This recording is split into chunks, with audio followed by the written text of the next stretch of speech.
Daily Landsblog for September the 6th, 2018. I realized as I started saying that, it kind of sounded like Star Trek. Well, how did it go?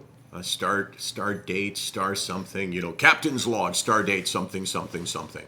You have no idea what I'm talking about, do you, Case? Nor do I care. That's a good point. You know what? I was realizing as I was saying that, who cares? So I've been trying to go through steps for getting from point here, which is deep in the hole, to any place above that. And I had step 1 and step 2. And then I saw a tweet from my new BFF, Joe Switzer, and this is a public tweet, so it's available for all to see. I used to be very ignorant about mental illness. I didn't take step 1 for a long, long time, not entirely because of the stigma, but because I didn't realize what I was feeling was due to being sick. I was foolish enough to think that miserable was the norm. I think Joe has pointed out something that that really people don't talk about. It needs so much more focus. It is possible. Well, let me put it this way, Case. If I did this to you, right, you wouldn't go. Don't hit me. I'll hit you back. Yeah, you will, and you do box.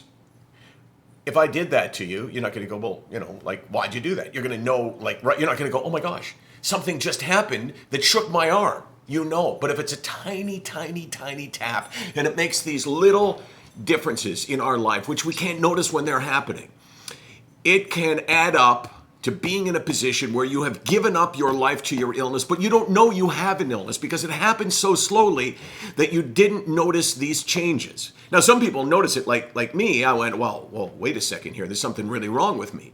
But it's also possible not to notice it because your norm continues to change. So the new norm is now what you accept as normal. And then it gets a little bit worse and you accept that as normal. And sometimes people can live their lives without acknowledging the fact that they are really, really sick. And I look into the camera right now and I'm talking to you if you're going at this point. Well, chances are if you're watching this, you're probably engaged in the whole mental health talk. But pose this to somebody that you care about. Who you know from looking externally, that person's got a real problem, but they don't seem to know it. Ask them the question, are you really who you used to be? Are you okay, or have you just accepted not being okay as normal? Look into your life. It seems like it would be ludicrous to not know that you're sick, but it happens all the time. Whether it's you or asking someone else, ask them or ask yourself, am I really, really okay? Because we'll deny it. Wishful thinking will prevent us from actually focusing on it.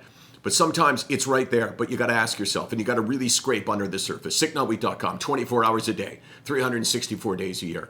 We're here because, hey, people aren't talking about this shit. Someone's got, sorry. Cut, Case, cut. I swore. What the fuck's going on?